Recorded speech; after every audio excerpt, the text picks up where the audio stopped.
They told Henry Locke he'd watched his son die 12 years ago. The official report said a runaway truck, a winter night, no survivors.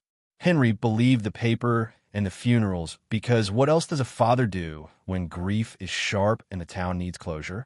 He repaired fences, trimmed the maple in front of the house, and learned to sleep with one eye open.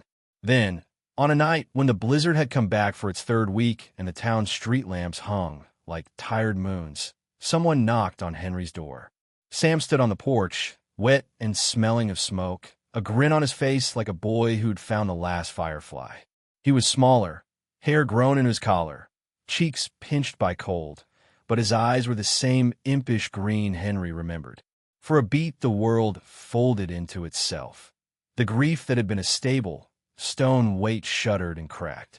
Henry pulled Sam into a hug that felt like a benediction and a confession all at once. Neighbors gathered slowly at the windows. Rumors are moths in a small town. Behind them, in the clearing where the old mill used to stand, scaffolding had collapsed and burned, black twisted ribs against the snow. The embers were still red, eating at the night. And above the smoke, half hidden by the pines, something enormous shifted. Not a man, not a shadow the town had words for, but a suggestion of height and wrongness, like a ruined statue breathing. Sam laughed when Henry asked where he'd been. "I woke up in the woods," he said. "There was a light. I followed it." Henry did not understand, then, that following that light was how the truth had learned to hide. The next morning, the sheriff promised paperwork, DNA, verification. The town square filled with people who wanted to be polite and people who wanted to be first. Sam's story fragmented like old glass when pressed. Dreams of tunnels, a clock that ticked with no hands, and voices that spoke in a language his mouth couldn't keep. He drew pictures on napkins, strange symbols, and a door with roots tangled around it. Henry kept those napkins folded in his pocket like prayers. Evelyn Cartwright, who had been town librarian longer than anyone could remember, produced a brittle volume of mine surveys and town meeting minutes. Underneath the mill's foundation, there had been shafts dug during the war. Deep, irregular tunnels meant for materials and for secrets. "We sealed them up," she said, voice small. "We buried the plans with Mr. Hargreaves when he left town." Hargreaves, the old man who'd run the mill and then vanished, had been a story parents used to keep children from wandering. The same hush that had silenced that story now wrapped the town. A pattern emerged. Disappearances every dozen years, hushed payments to families, a polite municipal forgetfulness. Henry smelled the old betrayal in the air, how towns clean their faces and sweep the dirt into corners. He wanted the sheriff to dig, to subpoena, to make the town remember officially. The sheriff blinked a tired blink. Budgets, permits, the line between rumor and fact. "If there's a danger," the sheriff said, "we'll get stayed in." Henry could see, in the sheriff's mouth, the distance that bureaucracy puts between people and monsters. He thought of Sam's hands, thin and cold in his, and decided he would not wait. At dusk, Henry and Sam went to the burned clearing. The charred beams made a black lattice that threw long fingers across the snow. Sam's fingers traced the ground as if reading a braille map. "It was here," he murmured. The soil under the ash was soft and warm, not the proper dead cold of winter. Henry dug, at first with gloved hands, then with an old crowbar from his shed, then with the shovel his father had used when Henry himself was small. Each strike revealed something other than earth.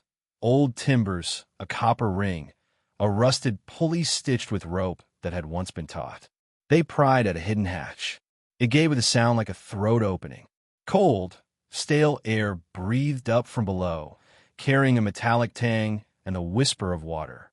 A hollow tunneled away under their feet, black as a boneyard. Sam leaned in, and for a second his face went far away, listening for a voice only he could hear. "They put it to sleep," he said, and the words were not childish. Henry climbed down. The tunnel smelled of coal dust and something older, lichen, salt, and iron. The walls curved like the inside of a ship, carved with marks and names. In a recess, wrapped in oilskin, lay a ledger with a list of names and dates. Henry recognized names from funeral notices, names of men who had gone missing and men the town had decided had run off. The ledger had a final, scrawled notation. Do not wake the sleeper. Do not feed it light. Underneath, in a different hand, someone had written, It dreams of town. They brought the ledger to Evelyn, to the sheriff, to the little council room where civic courage usually went to sleep. The more they read, the more the old outline resolved. During an era of scarcity, the mill's owners had coaxed something from the depths, an animal or an entity that would produce warmth, metals, a prodigious energy in exchange for attention. It accepted voices, stories, things people had stopped needing. The townspeople had bargained access for prosperity. Priests and mayors had kept it in a hollow and fed it lights and the occasional quiet offering. But it was not domesticated. It kept time on a different scale. Every dozen years, it demanded a return, awakened by noise and light. And when it did, people vanished into the dark it loved. Henry felt fury, a white-hot current for a man who had buried his boy. But fury offered no map out. The ledger's last pages listed rituals to keep the sleeper dreaming softly, blackout nights, wards carved into beams, a yearly candle snuffing, and a curious instruction. If the sleeper hears the voice of family, it will not take. Sing instead. They decided to test it. That night the town agreed to a blackout. No lights, no engines, only whispers in closed houses. Henry and Sam went to the hatch, wrapped in blankets. Henry's hands shook as he pressed his palm to Sam's warm cheek. He sang an old lullaby his own mother had hummed, a tune uncomplicated and steady. The sound traveled down, a human thread. Beneath them the earth answered like a tide, slow and fathomless. For a breathless hour, nothing happened. Then, from below, came a low sound that was not hunger, but listening. It eased like a great beast settling. The fire in the clearing burned lower, and the shadow up in the pines slid away, smaller somehow, less sure. Sam slept in his father's house that night, without dreams of clocks. Henry kept the ledger on his kitchen table and called a meeting. They would not call the state. They would not trade their history for headlines. The town that had hidden its past chose, with a new kind of courage, to guard it honestly. They sealed the hatch again, but this time they left marks at the rim, names carved not in secrecy, but as promise. Here we keep watch. Here we sing. Here we remember.